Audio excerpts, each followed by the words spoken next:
My name is Christian Price, and our group project is on financial management. This is my saving and budgeting.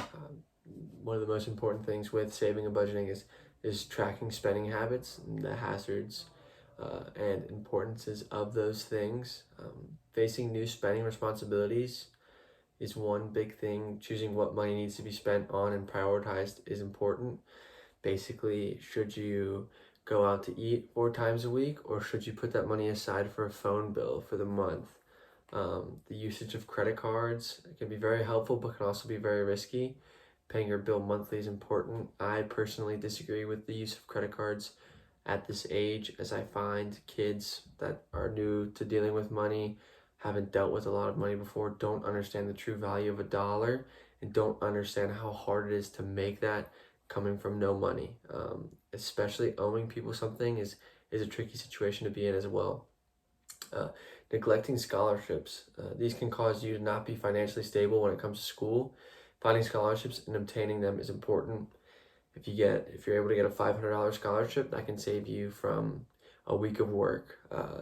These little things are so important. If you take that week away of work to pay for a scholarship, you might not be able to make a car payment, meaning you won't have a car. You won't be able to make your phone bill, won't have a phone. Little things like that. Recreational activities can be good every once in a while if kept track of. Not letting the prices add up quickly is important.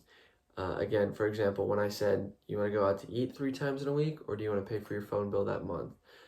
That kind of discipline on whether to spend your money on something now or wait and use to pay something later on, rather than struggling at the last minute to get that paid.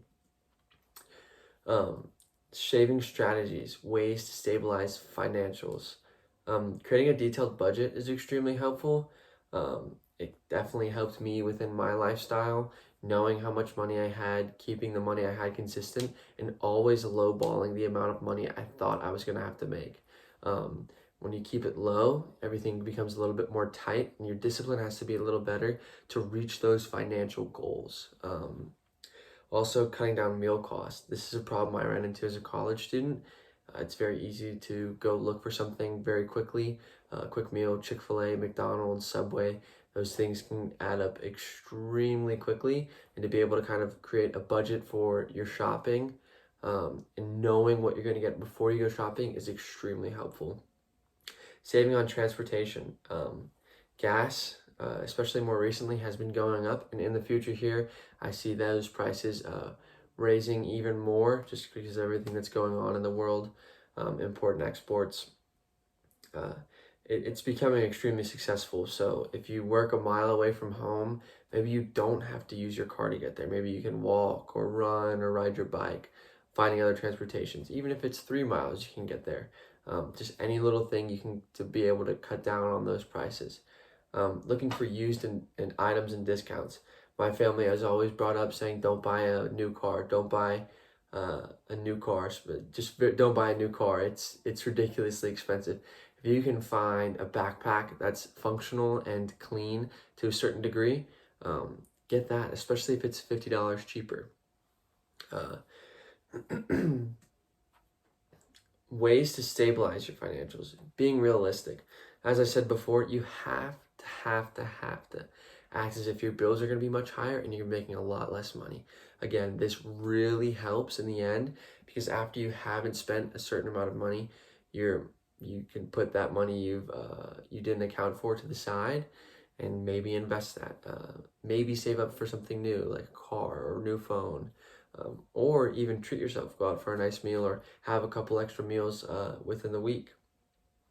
Choosing a timeline. This is especially important, especially if you want to save for something. You would really want to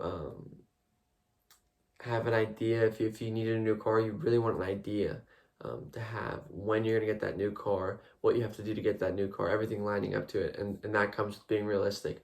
You're not going to find a brand new 2021 car for $15,000. You're gonna need to tone that back. It'll definitely be more expensive, and you'll really want to be realistic in situations like that. Making adjustments as needed. Maybe you really cannot make it with having to make all all 21 meals you need to make in the week. Maybe for 3 of those, you have to go out to eat. Those are sort of things, okay, I want to do that, so I'll have to drive my car X less times.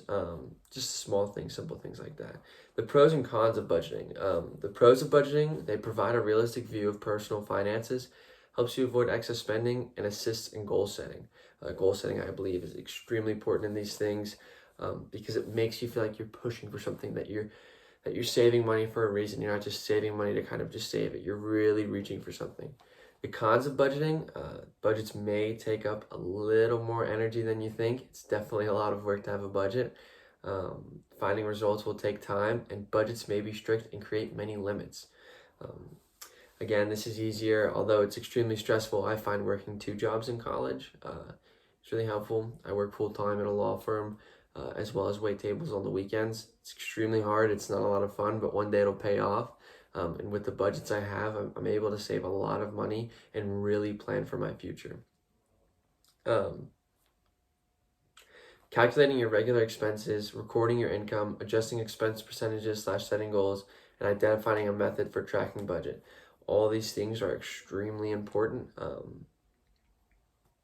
And again, it's just so much trial and error. You make X amount of money a week. Let's say you try to spend less than Y amount. You don't get it. You see what you spent your money on, what impulsive purchases you made, and you adjust as such. That is it for this presentation on saving and budgeting. I'm Christian Price, and I hope you have a good one.